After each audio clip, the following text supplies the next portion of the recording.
Vamos lá. Assim, a gente fala muito da expressão terra prometida em relação a Israel. Mas essa expressão, ela não se sustenta sozinha, porque a terra a Israel não é uma terra prometida. É uma terra da aliança. E uma aliança é diferente de uma promessa. Uma promessa é uma obrigação unilateral. Então, se eu te prometi dar alguma coisa, eu tenho a obrigação de cumprir minha promessa.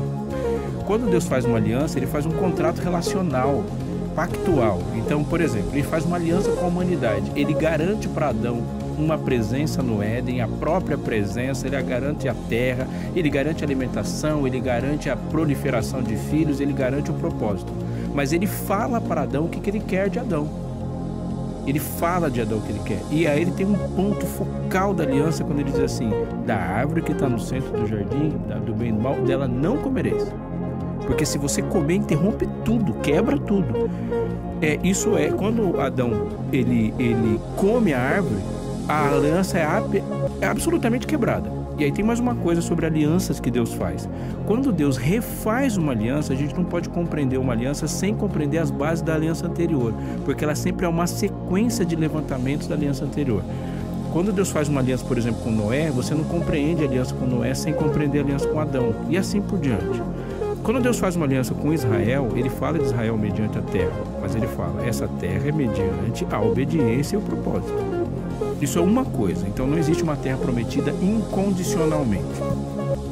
A outra coisa é que a gente não compreende a Bíblia a partir de um texto só. Então, em Cristo, todos nós somos descendentes de Abraão. E se em Cristo somos nós descendentes de Abraão, vamos pensar no desdobramento disso. Se em Cristo eu sou descendente de Abraão, então essa terra é prometida para mim também. Mas nós vamos colocar todos os que aceitaram Cristo naquele lugar? Claro que não. Qual é o objetivo de Deus para a humanidade? A terra inteira. Deus vai nos dar um novo céu e uma nova terra. Deus não prometeu em Cristo um pedaço de terra na Palestina, na região cisjordânia. Ele deu uma terra transformada para os seus. Então, o sionismo não é um movimento essencialmente religioso. O sionismo é um movimento político, com bases políticas. Ele vai ter ao redor dele uma construção para dar legitimidade religiosa. Então, e obviamente, quando você tenta dar uma legitimidade, essas coisas ganham força. Mas dá para construir uma base bíblica dizendo que aquele movimento todo tem base bíblica? Não, não tem. Ousa discordar ou apoia? De jeito nenhum, mas eu gostei de uma coisa que o pastor Robson falou sobre a questão da aliança.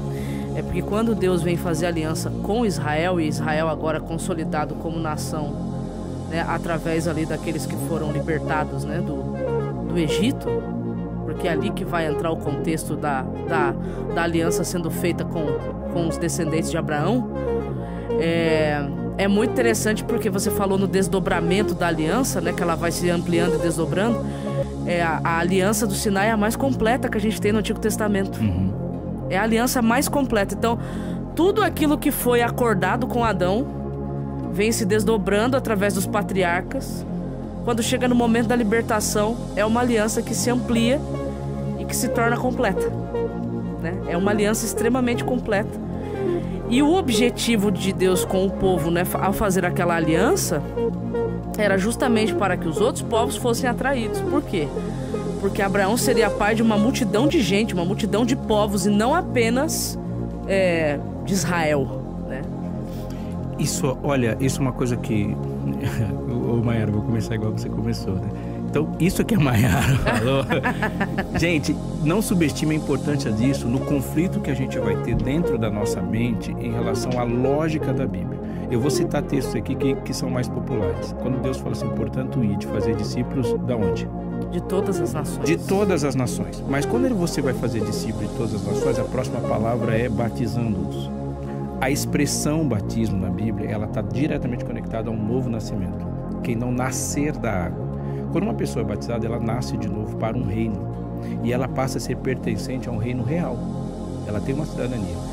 Para o reino de Deus, não importa se você nasceu em Pindamonhangaba, se nasceu em Salvador ou se você nasceu em Bangladesh. Todo nascido no reino de Deus nasce num tanque batismal. Todo. Então, o seu RG do reino de Deus, e eu não estou falando do reino nos céus, eu estou falando do reino dos céus. O reino é de origem celeste, mas ele se estabelece onde ele está. Então, essa nacionalidade do reino de Deus, ela não é inferior à nacionalidade terrena. Então, eu não sou um brasileiro cristão. Eu sou um cristão brasileiro. Isso é muito importante. Aí ele fala assim, fazer discípulos de todas as nações. Quando o discípulo é feito numa nação, ele se conecta a todos os discípulos em qualquer outra nação. E ele vai dizer isso insistentemente, ide por todo mundo.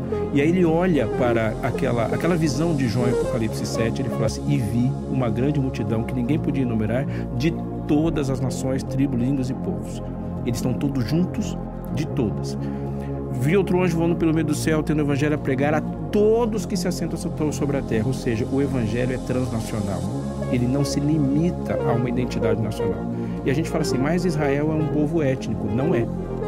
Vamos pensar no Israel. Só em umas questões simples. Uma das tribos, um dos filhos de Jacó é José.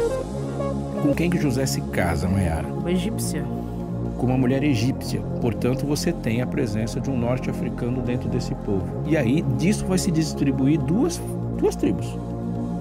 Duas tribos. Então, Manassés e Efraim, né? Manassés e Efraim, eles são duas tribos de 12 que descendem de uma mãe egípcia.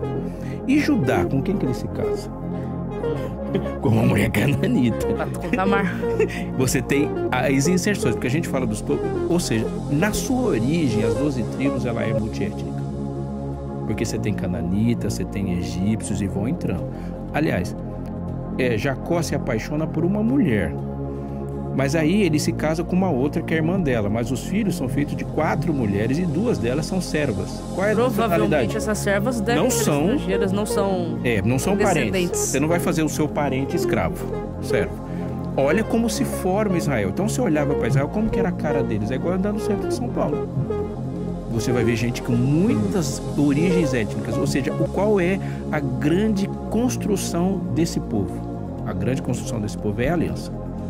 Eles se unem pela aliança. Quando esse povo sai do Egito, sai um monte de egípcios que no momento que eles se circuncidam, ninguém chama mais eles de egípcios. Exatamente. Ninguém mais, porque a partir do momento é assim. Então, Israel é uma nação aberta, onde o planeta inteiro é convidado a fazer parte dessa nação e não tem exame de sangue. Você tem circuncisão.